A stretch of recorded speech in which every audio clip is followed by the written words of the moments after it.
Welcome in Unacademy Lab 7 chemistry class, atomic structure for BSc Part 1, class 12th, NEET। कल मैंने आपको दो quantum number के बारे में बताया था, प्रिंसिपल क्वांटम नंबर और एजीमुथल क्वांटम नंबर। आज हम तीसरा क्वांटम नंबर लेते हैं, magnetic quantum number. Magnetic quantum number explains the single spectral line into a number of closely spaced line in presence of magnetic field. That is known as Zeeman effect, and in presence of electric field, that is known as Shark effect. जब इस field में ये जाते हैं तो spectral line जो है ये स्प्लिट हो जाती है, स्पेक्ट्रल लाइन स्प्लिट हो जाती है and they are divided into orbitals। इसे लिंडल ने मैग्नेटिक क्वांटम नंबर की संज्ञा दी। तो आपने देखा कि प्रिंसिपल क्वांटम नंबर में सबसेल थे और सब सेल में ऑर्बिटल्स थे। यही ऑर्बिटल आपका मैग्नेटिक क्वांटम नंबर डिनोट करता है। अब इंपॉर्टेंट चीज है कि मैग्नेटिक क्वांटम नंबर यल के लिए इसकी क्या वैल्यू है। अब आप देखें, value of m, for each value of L, m may be plus L to 0 to minus L। ये वैल्यू हो गई और टोटल वैल्यू है 2L plus 1। तो सबसे पहले हम वैल्यू लेते हैं, टोटल वैल्यू 2L plus 1 से लेते हैं। when L is equal to 0, 0 means S orbital, S subshell, तो यहां m की वैल्यू हो जाएगी 0। माने S सबसेल में एक ऑर्बिटल m है जो स्फेरिकल है around the nucleus. when L is equal to 1, आप यहां लिख सकते हैं स्फेरिकल अराउंड न्यूक्लियस। मतलब there is only one orientation, केवल एक ओरिएंटेशन है। when L is equal to 1, it means P subshell.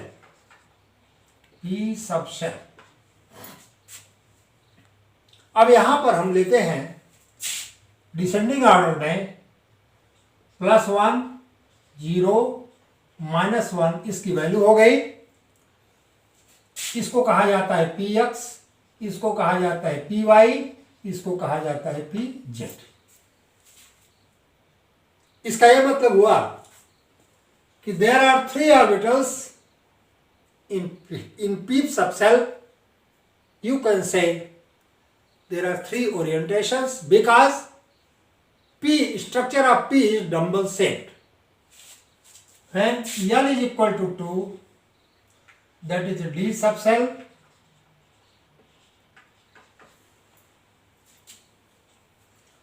तो यहां लिखेंगे आप +2, +1, 0, -1, -2, -1, -2।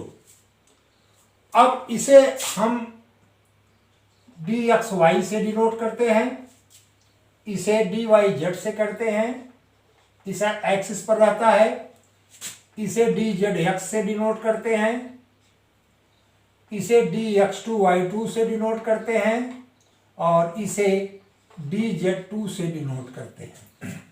ये इसका ओरिएंटेशन है। When L is equal to 3, it means F subcell इसमें आपने देखा 5 ऑर्बिटल है। यहां पर देखिए कितने ऑर्बिटल होते हैं, +3, +2, +1, 0, -1, -2, -3। This subcell is very complicated, so you cannot denote by their axis, अब हम लेते हैं कि टोटल सबसेल कैसे आप एक ऑर्बिटल का आइडेंटिफाई करेंगे।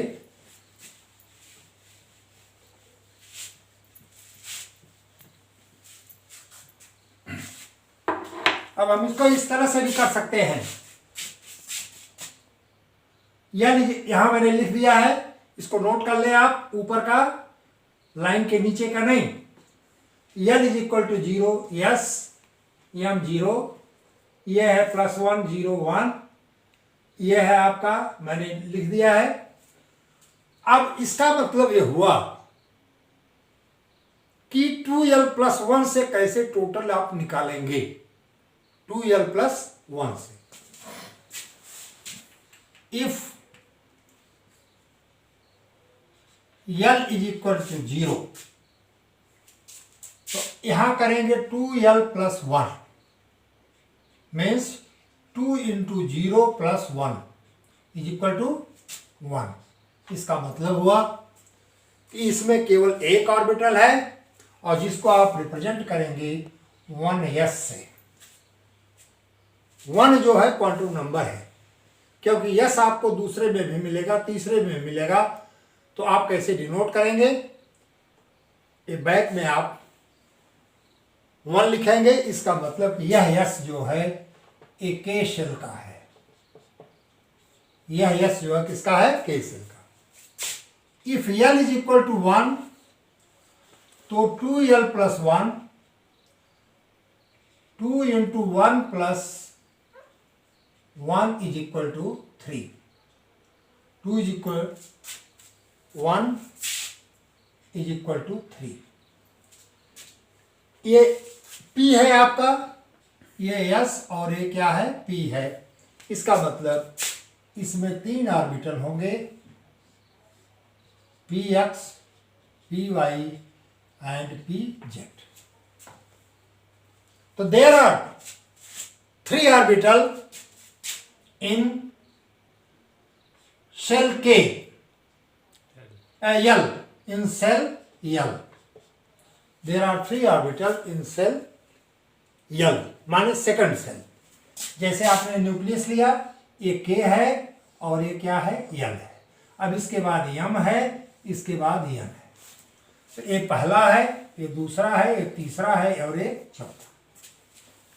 हम फिर लेते हैं, if L is equal to 2, 2 means D, तो 2L + 1 से लेंगे आप 2 × 2 + 1 is equal to 5, it means there are 5 orbitals in M, third में।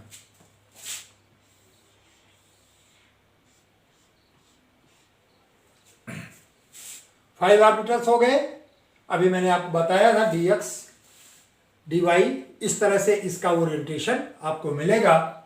तो आप यहां लिख सकते हैं, there are 5 orbitals in third quantum number that is denoted by m। If L is equal to 3, that is f 2L + 1, 2 × 3 + 1, 1 is equal to 7. It means in this 7 orbitals are found मतलब total 7 orbital, 5 orbital, 3 orbital. तो 5 orbital आपको मिला यम में, यम shell में, और 7 मिला आपको यन में। ठीक है ना। तो इस तरह से आपने ऑर्बिटल को कैलकुलेट कर लिया। यहाँ मैंने आपको लिख दिया है। अब आप इसे जिस तरह से यहाँ किया यानी स्क्वायर से ले लीजिए। एक यस 4। अब इसमें 4 कैसे हो रहा है?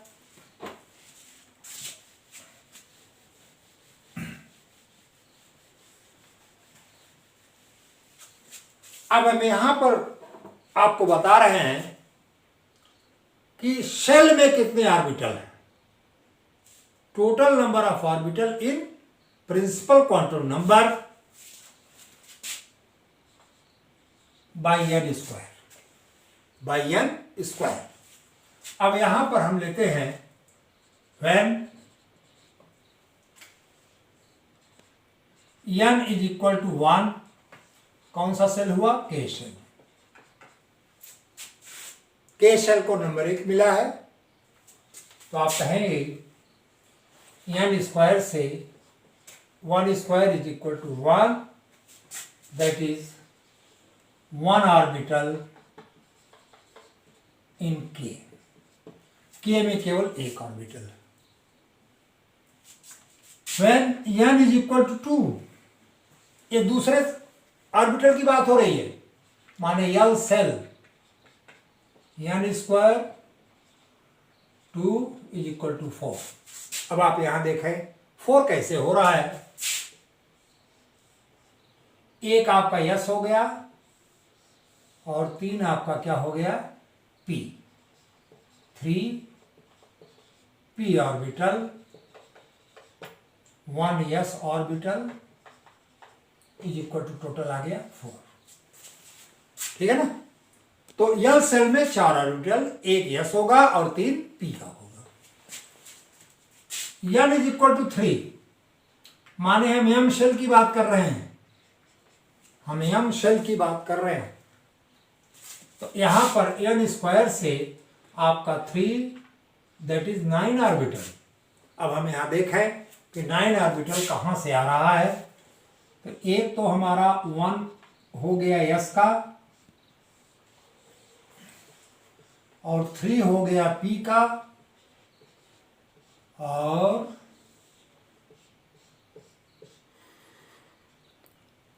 5 हो गया हमारा डी का। तो 5 3 8 1 9, टोटल आ गए 9 ऑर्बिटल। टोटल कितने आ गए? 9 ऑर्बिटल आ गए। अब हम लेते हैं अगर n इज इक्वल टू 4, माने के यल n की बात कर रहे हैं, चौथे का n सेल का। तो n स्क्वायर 4 स्क्वायर माने इसमें 16 ऑर्बिटल होने चाहिए। अब देखा जाए कि 16 ऑर्बिटल कहाँ हो रहा है। तो 1 ऑर्बिटल यस का, 3 ऑर्बिटल पी का,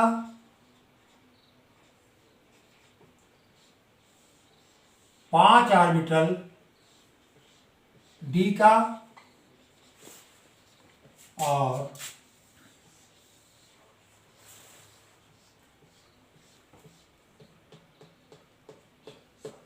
7 ऑर्बिटल एफ का। तो इसमें 7 5 12 3 15 1 16, दैट इज टोटल 16 ऑर्बिटल। इस तरह से किसी भी शेल में हम ऑर्बिटल की संख्या n स्क्वायर से ज्ञात कर सकते हैं। तो ये रहा हमारा मैग्नेटिक क्वांटम नंबर। वैल्यू क्या है l के लिए, टोटल वैल्यू क्या है, और किसी ऑर्बिट प्रिंसिपल क्वांटम नंबर के लिए हम कैसे कैलकुलेट करेंगे कि उसमें कितने ऑर्बिटल हो सकते हैं, जिसको कि n स्क्वायर से मैंने देखा। अब हम चलते हैं चौथा quantum number, spin quantum number. Uhlenbeck और गॉड स्मिथ ने चौथा क्वांटम नंबर ये सजेस्ट किया,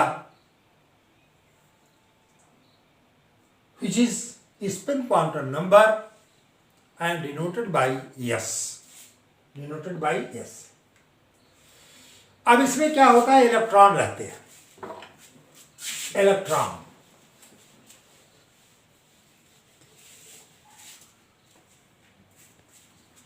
जैसे ये ऑर्बिटल है, अब इसमें क्या है, इलेक्ट्रॉन रहेंगे। इलेक्ट्रॉन जो है अपनी एक्सिस से क्लॉकवाइज डायरेक्शन या एंटी क्लॉकवाइज डायरेक्शन दोनों में एक्सिस से स्पिन करता है, माने रोटेट करता है। जब ये क्लॉकवाइज करेगा, क्लॉकवाइज डायरेक्शन में, तो इसको हम रिप्रेजेंट करते हैं प्लस हाफ से, रिप्रेजेंट करते हैं प्लस हाफ से, ठीक है ना। Plus half means clockwise direction, spin clockwise direction. अगर हम इसको माइनस हाफ कहते हैं तो आप यहां कहेंगे spin anti clockwise direction, anti clockwise direction. अब इसके एंगुलर मोमेंटम को हम ले लेते हैं मैथमेटिकली। एंगुलर मोमेंटम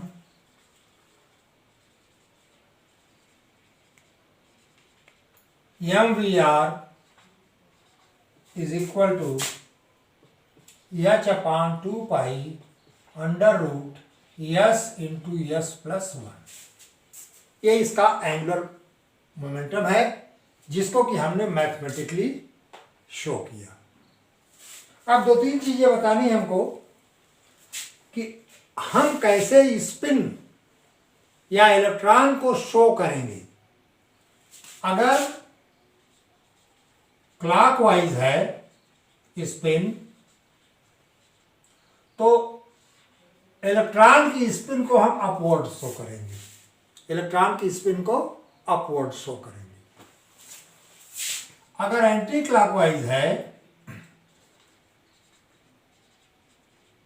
स्पिन है, तो इसको डाउनवर्ड करेंगे, इसको डाउनवर्ड करेंगे। अगर मान लीजिए दो इलेक्ट्रॉन इस तरह से हैं ऑर्बिटल में, तो आप इसे कहेंगे पैरेलल स्पिन, पैरेलल स्पिन। इसका मतलब ये ऑर्बिटल में अनपेयर्ड है, क्योंकि हुक्स लॉ के अनुसार इस तरह से एक ऑर्बिटल में एक अनपेयर्ड, और तब तक अनपेयर्ड रहेगा जब तक पूरे ऑर्बिटल अनपेयर्ड इलेक्ट्रॉन से भर नहीं जाते, तब जाकर के लौटेगा इसमें पेयर्ड होगा। अगर इस तरह की स्पिन आ गई तो आप इसे कहेंगे anti parallel, that is paired electron, that is paired electron. तो इस प्रकार से हमने total quantum number, atomic structure को 4 पार्ट में डिस्कस किया। हम उम्मीद करते हैं कि आपकी समझ में आया होगा। यदि समझ में नहीं आया है तो आप हमें कमेंट द्वारा सूचित करें। Again I will discuss. दूसरी बात, कई बार मैंने कहा था कि आप क्वेश्चन राइज किया करिए। मुझे इन्फॉर्मेशन मिली, बीच में कुछ बंद हो गया था। बोकारो साइड में कुछ लड़के नीट वाले इसको पढ़ते हैं, केमिस्ट्री को, और उनकी डिमांड पर मैंने फिर स्टार्ट किया। और उन बच्चों से मैं एडवाइस करता हूं कि जो भी प्रॉब्लम हो वह बाई व्हाट्सएप हमको भेजें। हमारा व्हाट्सएप नंबर है 8808802338। ये हमारा व्हाट्सएप नंबर है। इस पर आप अपने क्वेश्चन भेज सकते हैं। यदि ज़्यादा चीज़ें बतानी है तो मैं उसको अलग वीडियो में फिर कर दूंगा। इसी के साथ आज का हमारा लेक्चर समाप्त होता है। अगले लेक्चर में हम पॉलीज एक्सक्लूजन प्रिंसिपल की बात करेंगे। Thank you.